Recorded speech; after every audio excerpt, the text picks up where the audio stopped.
Welcome everyone to Fundamentals of Kabbalah and Chassidut. We are continuing our new series that we just started last week called War and Peace in Jewish Tradition. This week, I've picked many different topics. I think almost all of them will help us understand the situation today, give us a broader perspective of these big questions of war and peace. We're going to start with two ideas that are connected to this week's Parsha.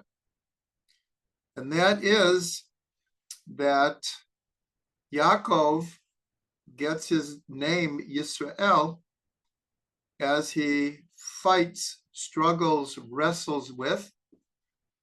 The Torah says with a man. Rashi says with the angel of Esav. But when Yakov names the place, he calls it Peniel. And he says, because I saw God's face, and I was face to face with God, and I survived. So this is connected to the very definition of the name Yisrael. Ki sarita im Elokim v'anashim v'tuchal. That Israel struggled, contended with God and man, and prevailed. So this, of course, is a very important understanding of the simple name Yisrael, which we're all called on. Eretz Yisrael, Am Yisrael, is this idea of struggle. That is our destiny, our fate, our reality.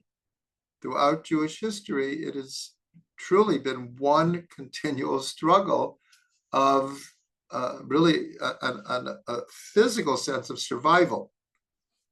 And a spiritual sense, it is, despite everything, is to keep our hold on Torah and our faith in God.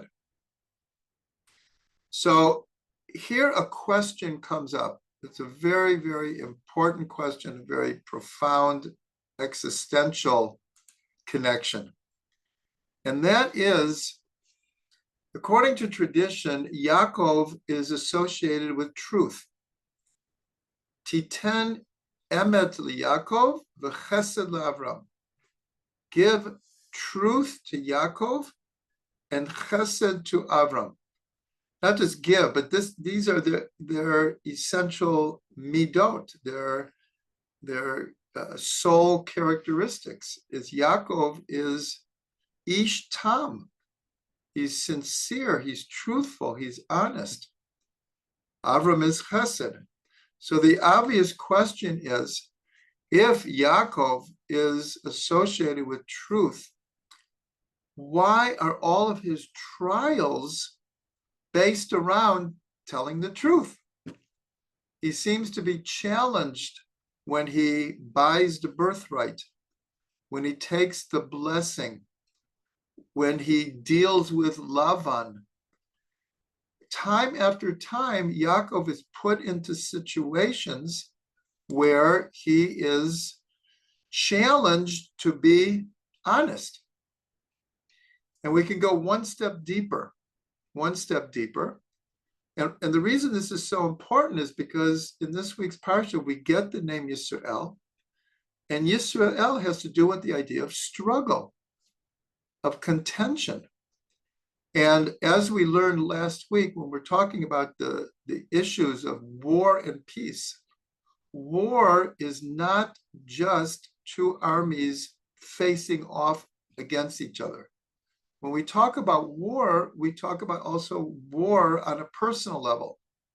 And that's translated into the words struggle, to be challenged, to have to contend with certain realities, to fight our Yetzer Hara, our evil inclination. So that's how we've been treating this energy called war.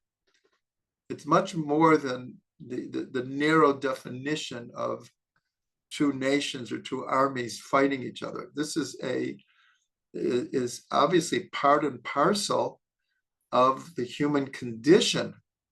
And that is what we began to learn last week. So we could go one step deeper about Yakov. If Yakov is meant to be the firstborn, is meant to be the third of the patriarchs, is meant to have his name changed, which means his identity, to Yisrael, well, we're all called after Yakov. We're not called after, this is not called Eretz Avram or Eretz Yitzchak. It's called Eretz Yisrael. So if that was the destiny of Yaakov, why is it that God arranged for Yaakov to come out second? Why didn't he come out first? And then he wouldn't have had to contend with the birthright or the blessing. It's a very, very deep question. Why does the Torah put Yaakov into this situation? And I don't claim that there's really easy answer to this, but one way we could look at it is, we're told in the Zohar that God looked into the Torah and created the world. And this is the idea that the world is a reflection of the Torah, not so much that the Torah is a reflection of the world. In other words, according to our tradition, Torah precedes this world. It's the blueprint. And so if it's the blueprint, it means that the world that's created through the blueprint is a reflection of the Torah. Having said that, though, it's very, very important to also understand that the Torah also reflects the reality of the world. The Torah is a holy book. So one might imagine that the Torah would be full of beautiful philosophical teachings, mystical teachings, straightforward, clear, easy to understand. Instead, we look at the Torah and it's full of war, struggle, incest, rape, jealousy, rivalry. It was like, so you'd say, like, what's going on here? And actually, many people look at the Torah and walk away with the conclusion, this is a holy book. Like, all I see is like craziness. But there's a reason for it, because, as I said, just as much as the Torah's, the world is a reflection of the Torah understands human nature, understands human struggle. And so to answer in a somewhat simple way, but it's not simple, it's quite deep, is God knows the future. And God understands the trials and tribulations that Israel will go through. And we go through them because Israel is called the allegory, the metaphor of all humanity. And the idea of struggle is built in to the system.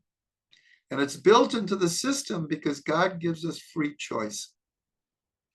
And once we have free choice, then we can choose the good or we could choose the evil.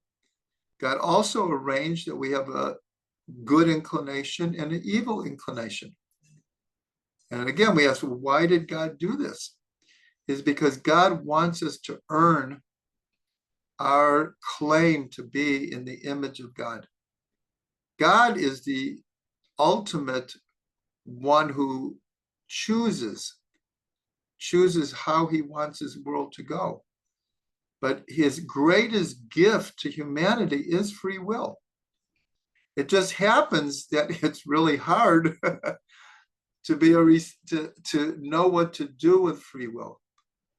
But we've used this metaphor before. It's like parents and children.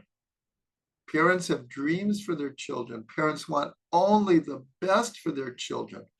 Parents want to shield their children and protect their children. But children grow up, and parents learn at a certain point, either they're one step ahead or one step behind, that ultimately children start making their own choices.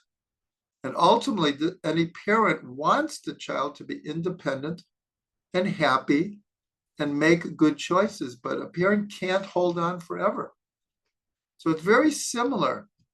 God wants the best for us, but the best for us is that we become independent human beings and that we can be successful and thrive and be productive on our own strength. But along with that comes a lot of trial and tribulation. So this is the story of Yakov. Yakov is the metaphor for the human condition. And so that's how we're answering this original question. So why didn't Yakov come out first? Why didn't he come out the firstborn? Is because Yakov needs to learn to struggle in order to not only survive, but to reach his full potential. And that applies to all of us. We're all in the lineage of this fate or destiny. And last week, we introduced this idea of the survival of the fittest, even though it's a concept of evolution. But there are many concepts of evolution that do not contradict the Torah.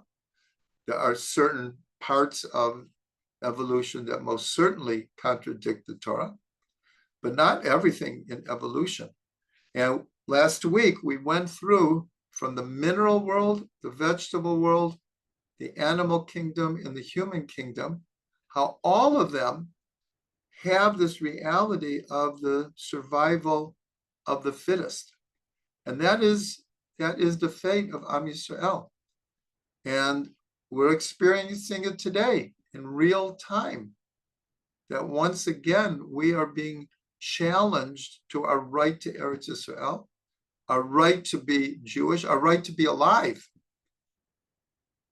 But when we triumph, so this brings us closer and closer to our true destiny. And ultimately, it will bring the whole world closer to the full redemption that we are all longing for. So since this is part of this week's Parsha, that's why I wanted to start with this. There's much to think about here, but it fits into our idea that war is struggle, it's challenge, it's overcoming trials and obstacles. And we all have them. And when we triumph and are victorious, we also come to a new identity.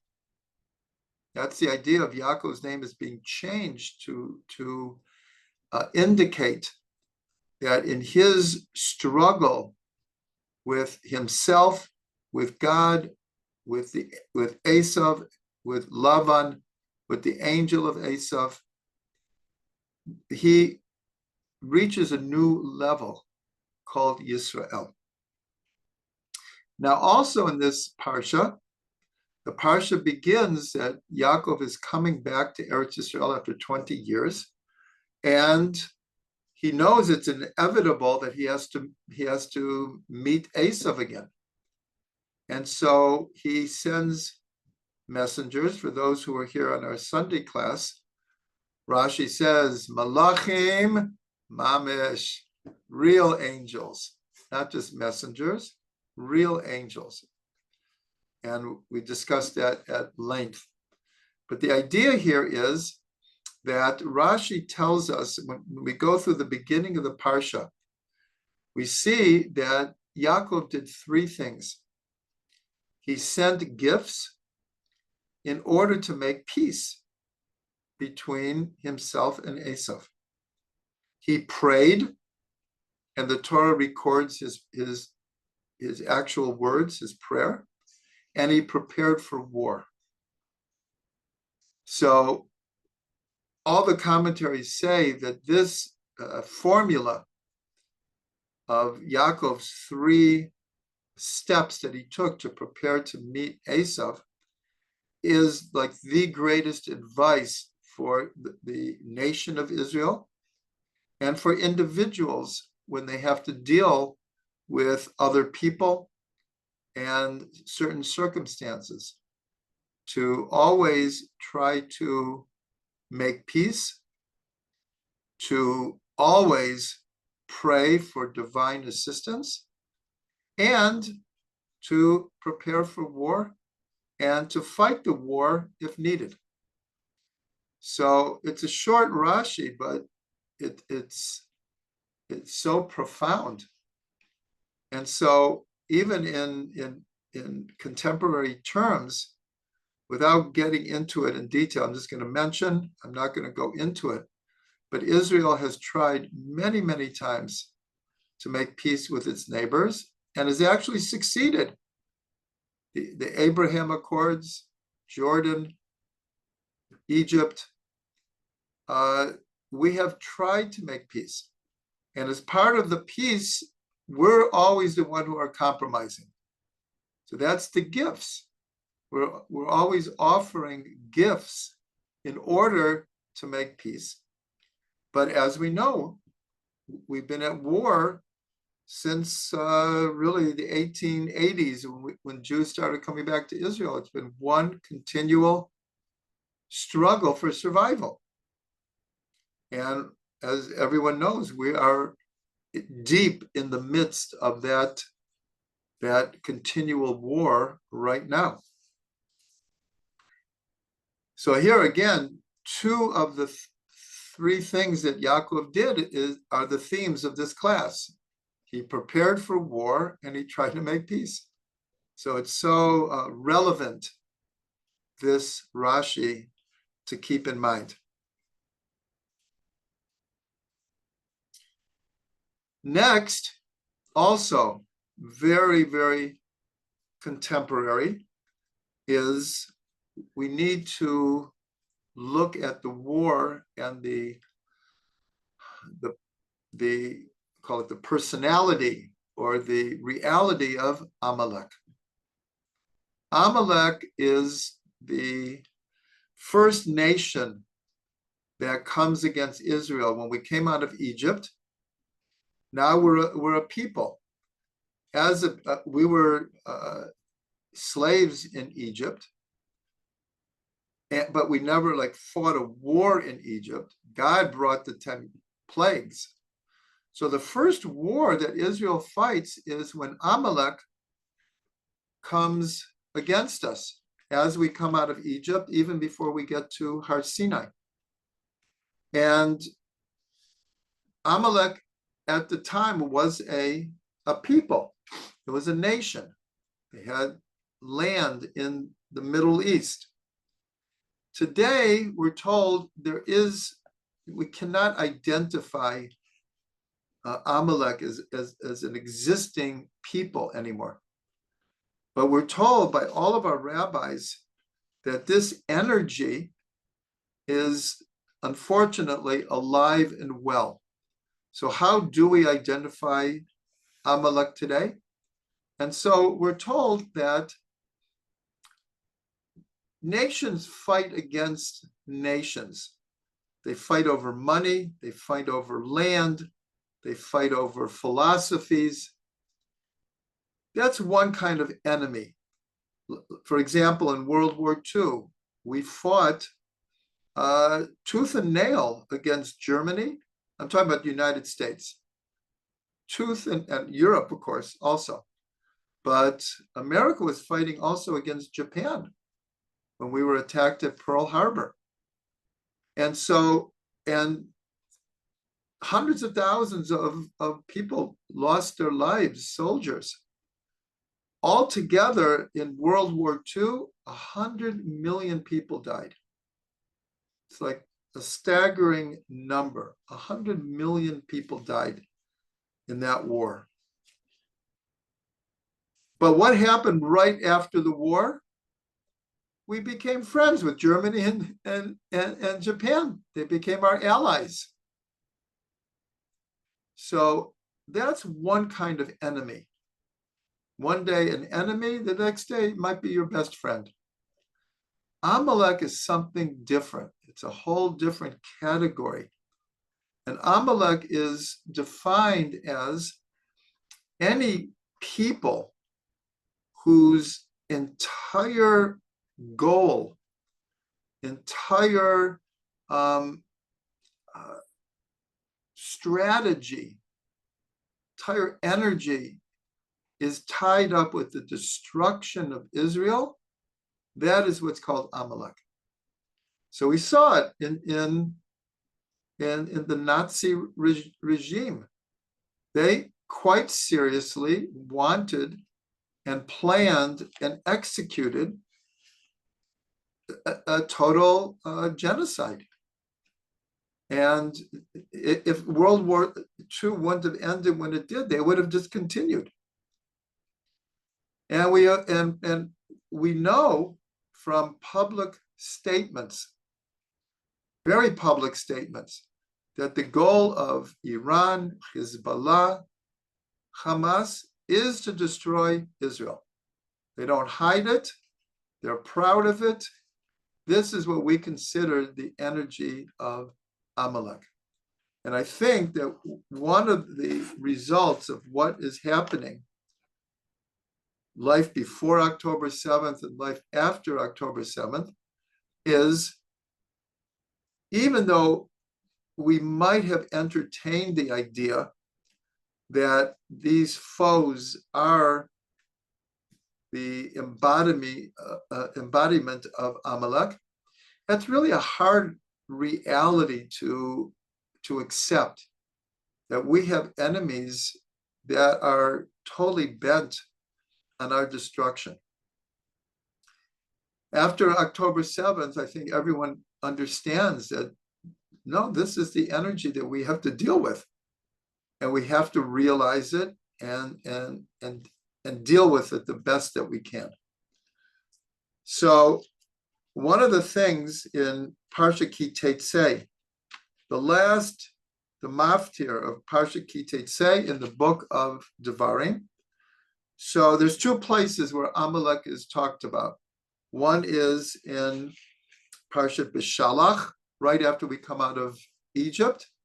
And one is reminding us of the mitzvah to, it's called Zachor, to remember to wipe out the memory of Amalek.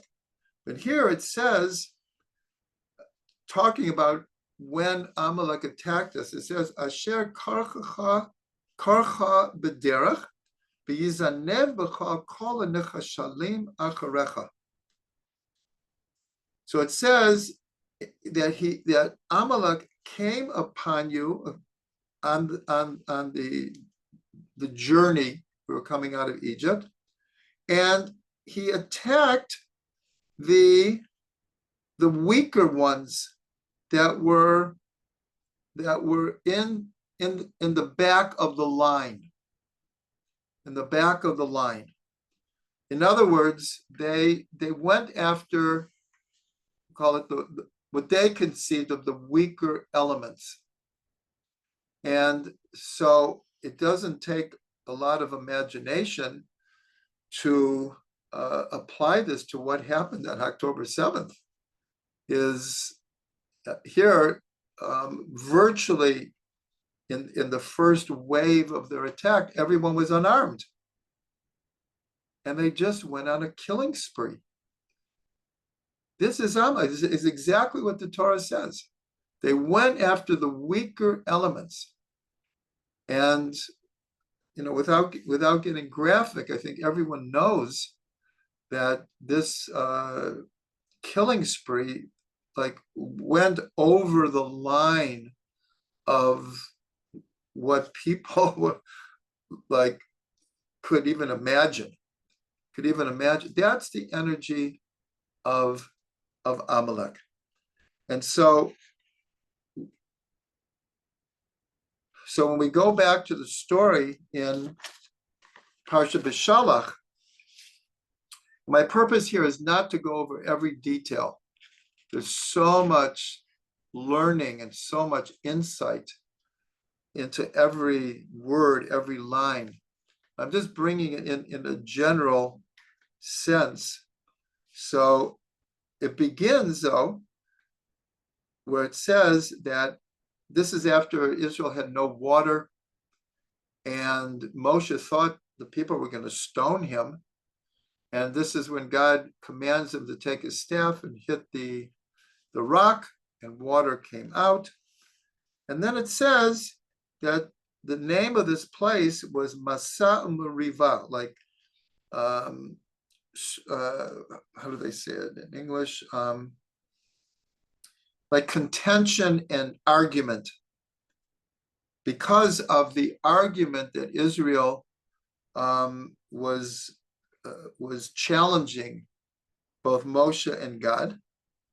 And it says, Nasotam et Hashem, they tested God, Lemor, by saying, Hayesh Hashem b'kirbeinu im ayin.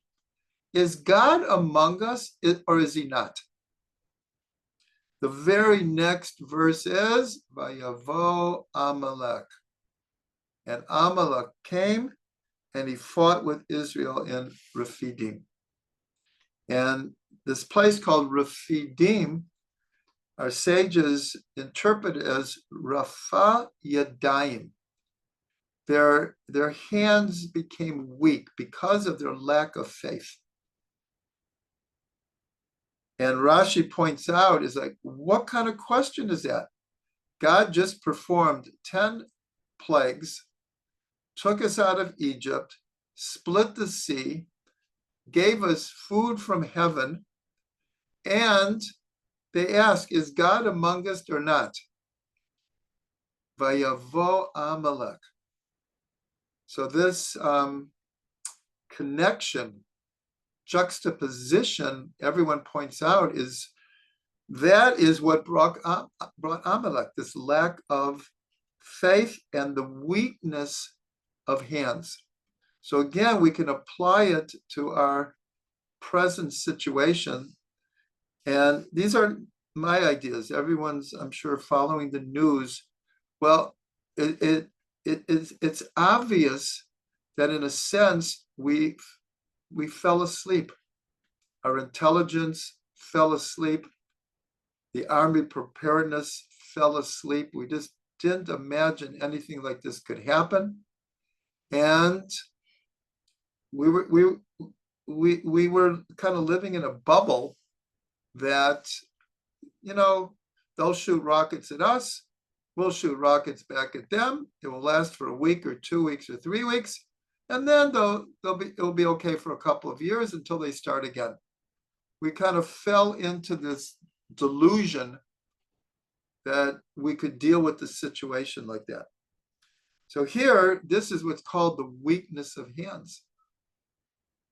And we didn't have enough, we'll call it faith, to understand who our enemies are. We just didn't believe them when they talked. And I just heard, apparently it was a speech that Menachem Begin gave 40 years ago or something. And I can't remember the circumstances, but it turned out he gave this speech 1 month before he ordered the Air Force to take out the nuclear reactor in Iraq that Saddam Hussein was building. And he said one thing, I think it was what we can learn from World War II is if you have an enemy who says openly he wants to destroy you, believe him. And the next month, the Menachem Begin destroyed the nuclear reactor because everyone knew why they were building it, because Saddam Hussein was very open that he is going to be Nebuchadnezzar, the new Nebuchadnezzar, and he's going to destroy Israel. So there's so much we can learn from this. And today, my wife shared with me a video that she saw. It was in Hebrew. It was a soldier. Trying to think of his name. I don't have it in front of me. He's all in combat gear in Gaza. And he referred to the story of Amalek. And he said, when you read the story, Moshe sends Yehoshua to fight Amalek, and he goes up on the hill. And it says like this.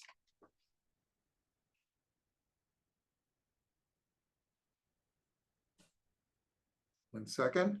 V'haya ka'asher yarim Moshe yado v'gavar Yisrael. When Moshe is standing on the top of the mountain, and he goes up there with Moshe and Hur. And it says that when Moshe lifted up his hands, Rashi tells us in prayer, Israel would be winning the battle. But how long can you stand with your hands like this? His hands became tired. And it says, V'kasher yaniach yado v'gavar Amalek. And when he let his hands down, Amalek would begin to prevail in the war. And then it says, V'yidei Moshe kvedim. His hands were heavy. V'yichu aven v'yasimu mitachtav v'yashev aleha v'Aaron v'Hur tamchu b'yadav mizeh echad u'mizeh echad v'yihi yadav emunah ad bo hashamesh. So it says that he sat down on a rock, and Hur and Aaron took his hands on each side, and one helped him hold up his hands, and the other helped him hold up his hands. And it says, and his hands were faith, were emunah, until the sun set. And then it says that Yeshua was able to defeat Amalek. So this soldier, it was so profound. He was saying, like we said before, Refidim means that their hands were tired. And he says, even Moshe Rabbeinu, in the midst of the battle, his hands became heavy. And so he associated that with what we need to do. Like, we're 6 or 7 weeks into this war, and it's far from over. It's actually very far from over. And he was saying is like, what are we going to do? Are we going to become tired? And if we let our arms down, Hamas is going to win. So what's the solution? So he was saying, we all have to play the part of Aaron and Hur and help lift up the arms of Moshe Rabbeinu in faith. In other words, he was urging everyone to not weaken our determination to get all of our captives back and to dismantle Hamas once and for all. And that we can't allow ourselves to let our arms down. But if we start to get tired, then we have to support each other and have faith. And so he was saying, are we talking about faith in God? Well, of course, that is part of it. But he was really saying it's more faith in each other that we can do this, that we can do this. It was very, I mean, he said all of this in like 2 minutes, but it was very, very profound. It's a deep, deep message for us that what our part is and what Am Yisrael has to accomplish now. Okay, the next idea that I want to introduce is a statement in the Talmud.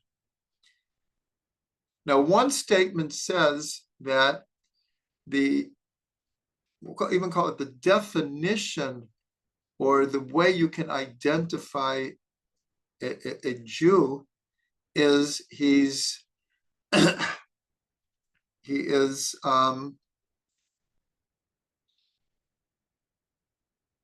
Rachmanim, compassionate, Baishanim, humble, Begomle Chasadim, and a doer of acts of kindness. And the Gemara actually says if you come across someone who says they're Jewish, but they're cruel, you have to question if they're actually Jewish. So I'm going to say that again. The first one is Rachmanim, compassionate people. The second one is a certain sense of existential humbleness. And the third is doers of good deeds, of deeds of kindness. That's one statement. Another statement is if someone is compassionate on the cruel, in the end, they will become cruel to those they should be compassionate to. In other words, compassion is a beautiful thing. We learn it from God, the 13 midot of rachamim, 13 midot of rachamim. That God's attributes revealed in the Torah are 13 aspects of compassion, of love, of giving, of kindness. But there's always borders. So the sages were warning us, having compassion in the wrong time to the wrong people for the wrong reason, well, in the end, you'll become cruel to those you should be compassionate to. And this is such an important idea, and it's part of the debate with what I'll call the whole question of civilians in the time of war. And it's a big issue. What I can say, it's something that really riles me, because no matter what the world thinks, Israel goes out of its way to try not to hurt civilians. And there's many ways that we do it, and it's for real. It's not just a thing that we say for propaganda. and many times we put our own soldiers into disadvantaged situations in order to save civilians. But everyone knows in war, war is a horrible thing. War is a horrible thing, and especially when you have an enemy that uses civilians as human shields. And one thing that we've seen, Israel's been claiming for years that Hamas is using schools and mosques and kindergartens and hospitals and ambulances to hide and to operate from. Well, once we went in the ground, we find all of these places are just being used. And so we do our best, but the hypocrisy of the world is so galling. It is so galling. There's been a war right next to us in Syria for 12, 13 years now. Hundreds of thousands of civilians have died, hundreds of thousands. I think something like a quarter of the country went into exile. They left with the shirts on their backs.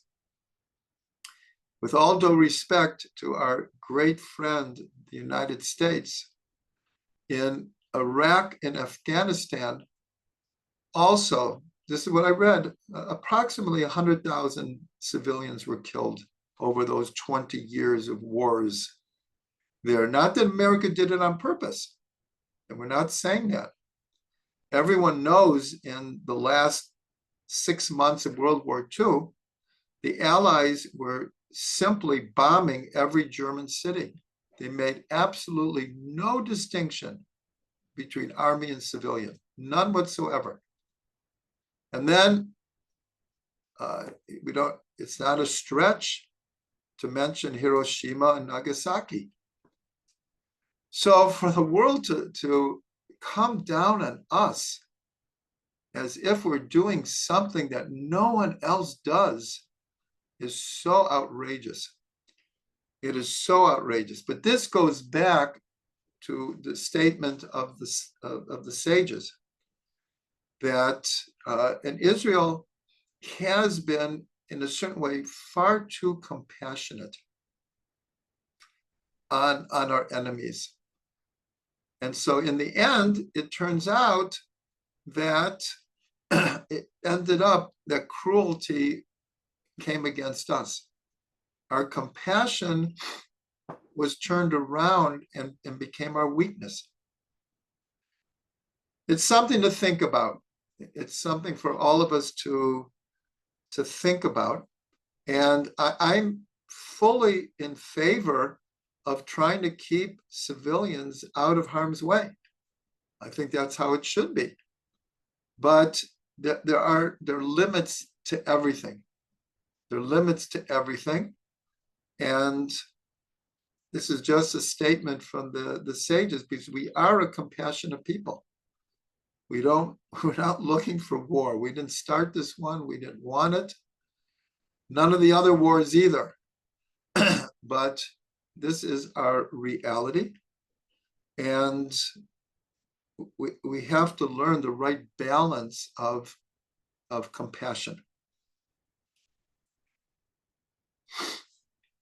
Okay, now another very, very philosophical, existential idea having to do with war and peace. And this is the story of Pinchas. In the book of Bamidbar, Bilam is hired by Balak to curse the Jewish people. And according to tradition, Bilam's curses worked. he had a certain power.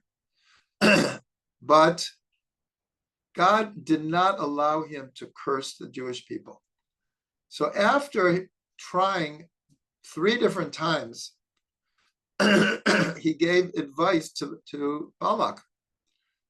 If we want to curse the Jews, the only way we're going to do it is to get them to sin. And that's when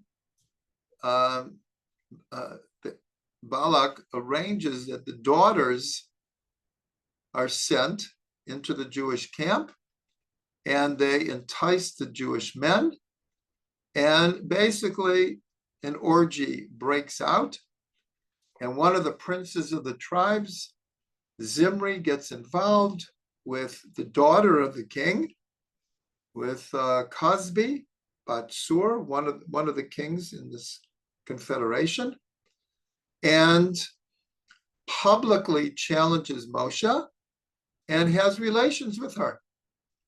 And we're told that even Moshe was like, I don't know what to do here. It's out of hand. He didn't know what to do. Pinchas came to Moshe and told him what Moshe had taught what to do in a circumstance like this. And it's called like I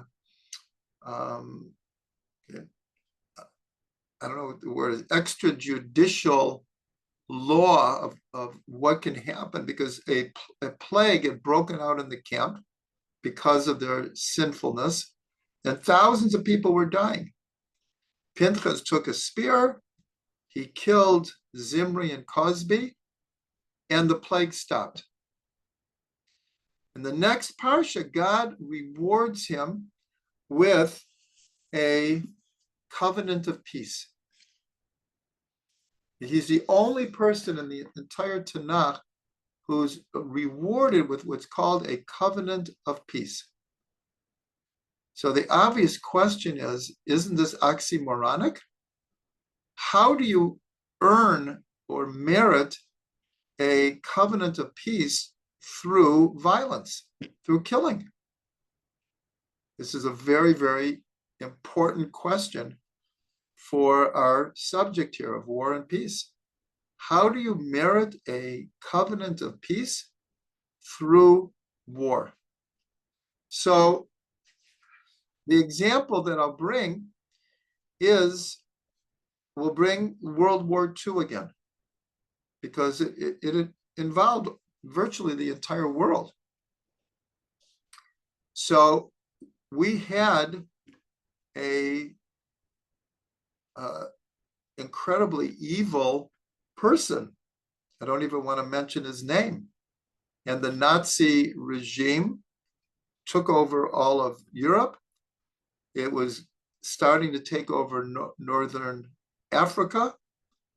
It went into Russia, and it almost seemed unstoppable. Almost seemed unstoppable.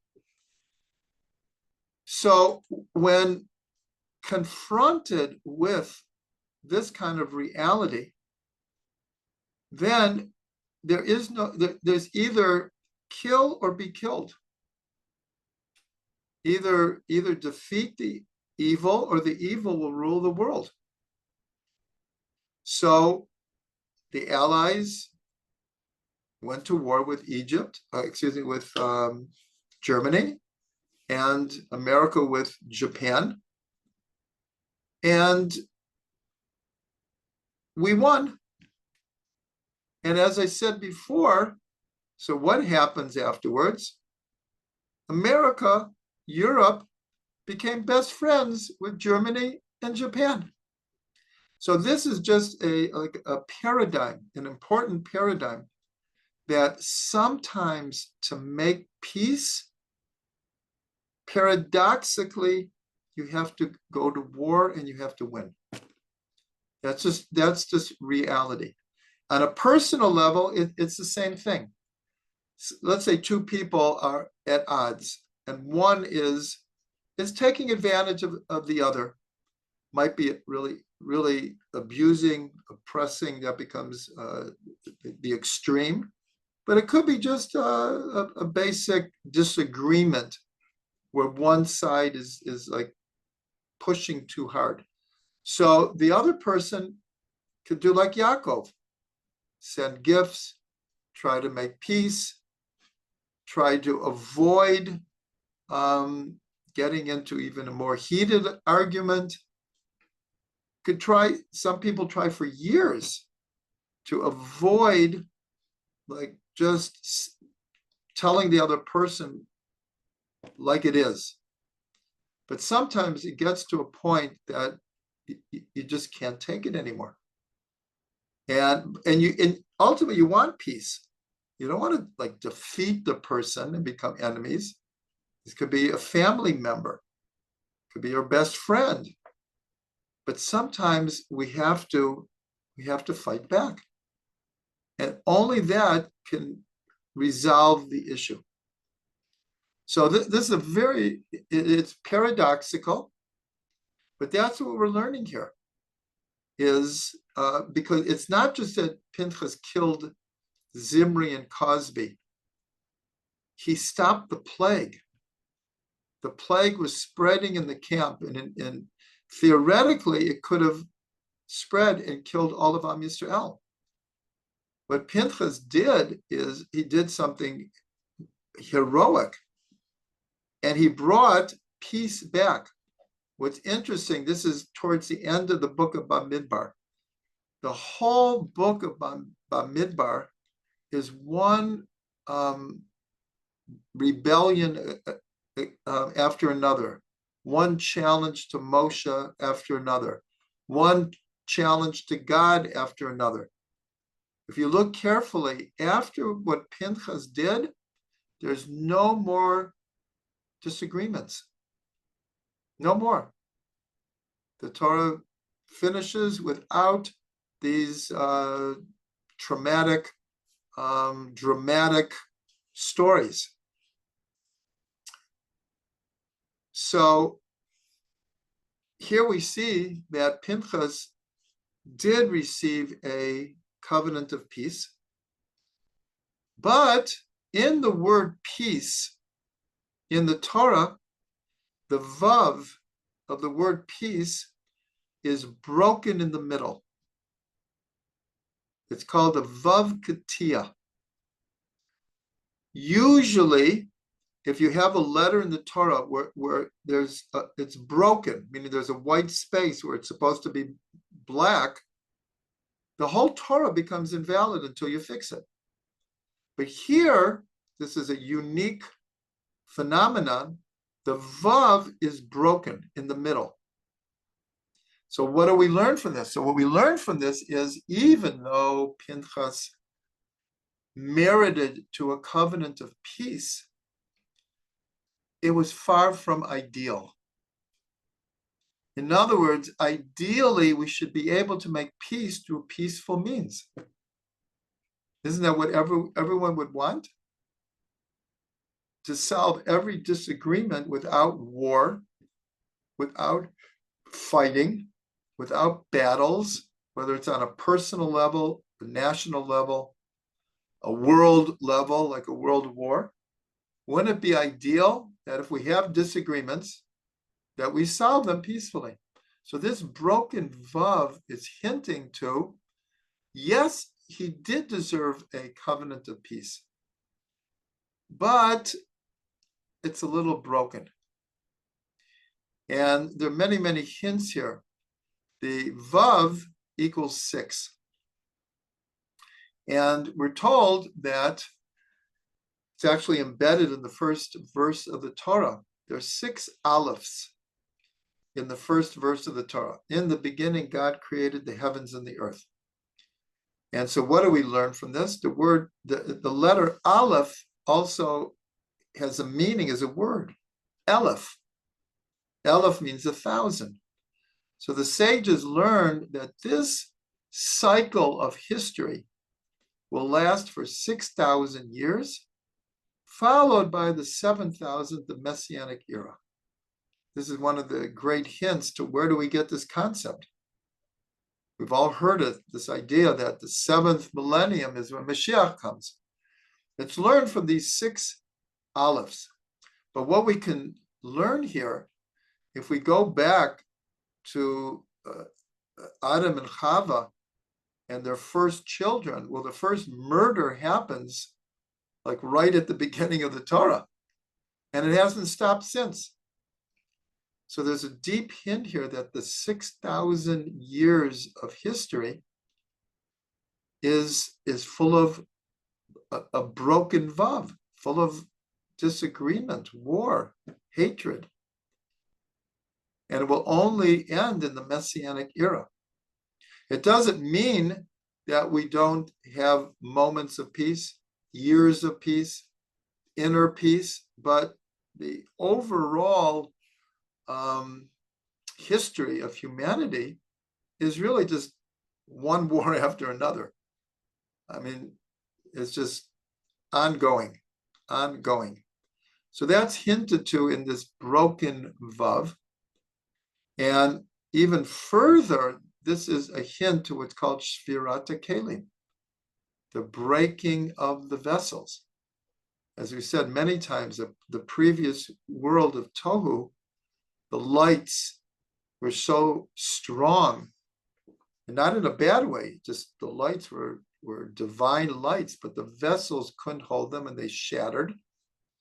And that this world, Olam HaTikun, is made up of the shattered vessels of a previous world. And that's why our task is tikkun, is rectification.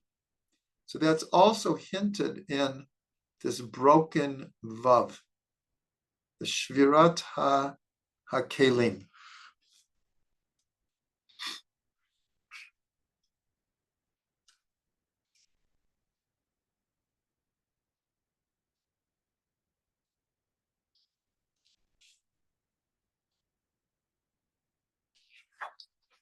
So one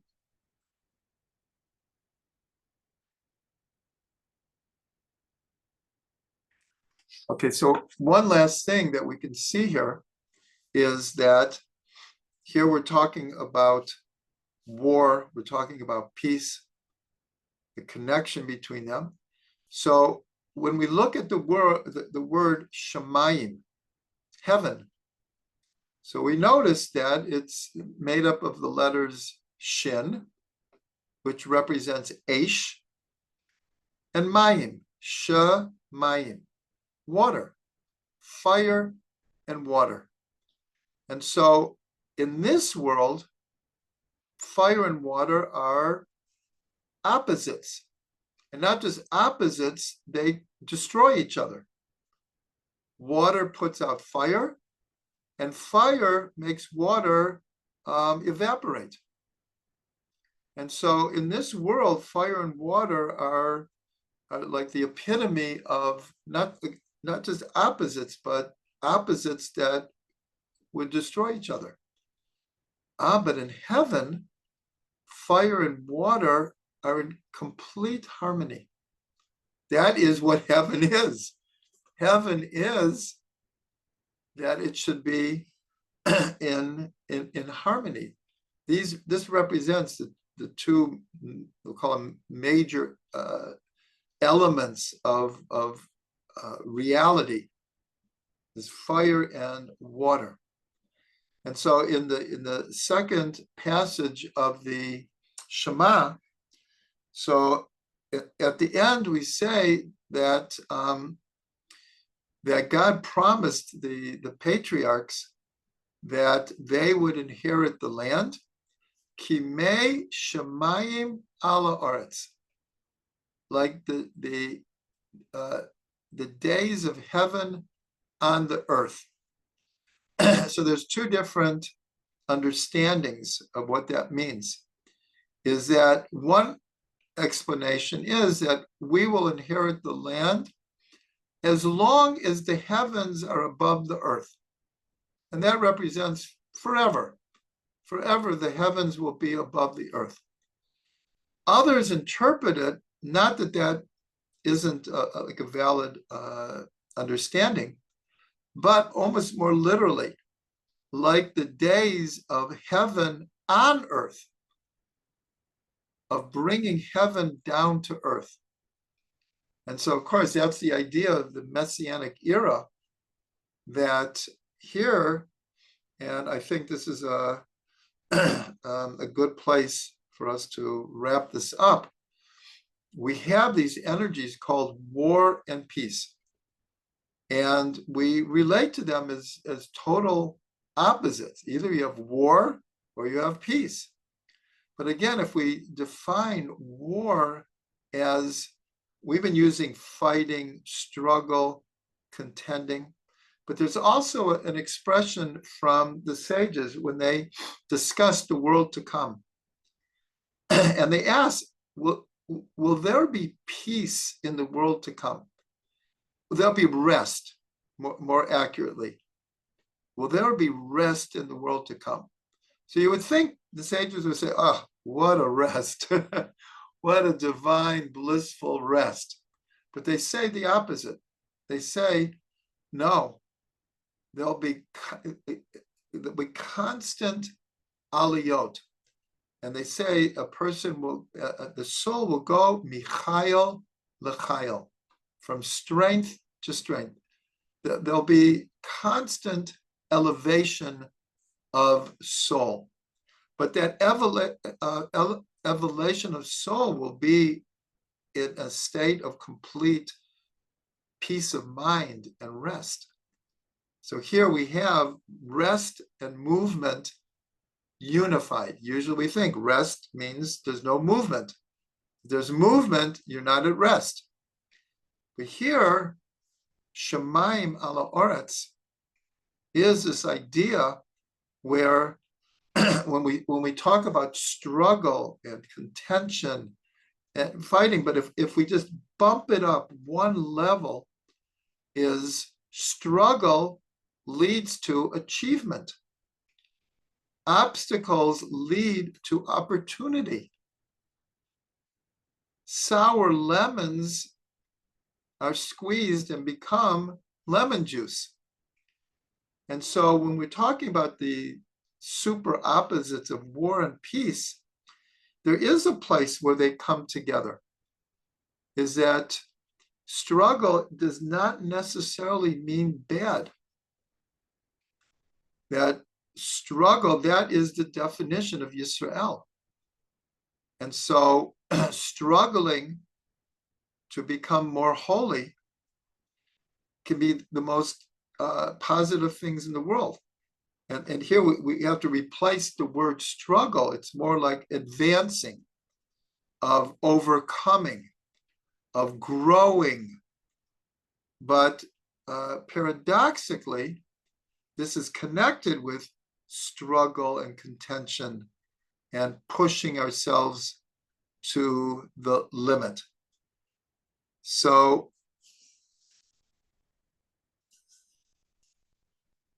I want to end with one more seeming contradiction or opposite. So the verse is Hashem oz le'amo yitain, Hashem yivarech et amo ba shalom. God will give strength to his people. God will bless his people with peace. And so it's pointed out, we could say, well, doesn't the first part contradict the second part? Why do we have to have oz, strength, in order to have peace? Why doesn't the first part is God will give you rest. God will bless you with peace. But it says, no, God will give you oz. God will grant you with peace. So we're told that exactly what we've been trying to say all night, that it doesn't have to be this way. And that's pointed out by this broken vav. But we see in so many cases that the only way to get to peace is through, here we'll call it strength. Remember, we said the sages say, there will not be rest for the righteous in the world to come. They will go michayil lechayil. Now, chayil is the same word for chayal, a soldier. So this idea of oz, it implies being able to defeat one's enemy. Now, the enemy could be one's yetzer hara. One's enemy could be let's say one is by nature lazy, and they fight against it to change that. Someone's enemy could be all kinds of things, all kinds of desires and manifestation of the lower animal soul. That could be our enemy. So the verse says, Hashem will give you strength, because when you overcome your enemy, well, again, whether it's a national thing or a personal thing, what follows will be peace. That's the hope. So I bless us all to be able to overcome those things that are holding us back, to be able to meet our challenges, whatever they are, on a personal level, emotional, intellectual, spiritual, mystical, whatever level our challenges are, that we're able to overcome them and transform them into success, into opportunity, and ultimately into peace.